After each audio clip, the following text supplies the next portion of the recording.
everyone, welcome back to another YouTube video, and in this video I'll be showing you guys how to fix Brawl Stars connection error or server issue.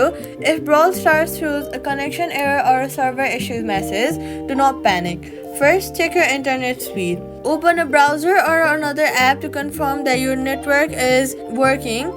Switch networks if needed. Switch from Wi-Fi to mobile data, and also make sure you are connected to a stable Wi-Fi so the app operates smoothly.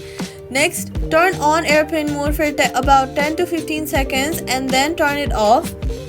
After that, this refreshes your network connection and often fixes server handshake errors. Next, check if your Supercell server status. If servers are down or under maintenance, the only fix is to wait.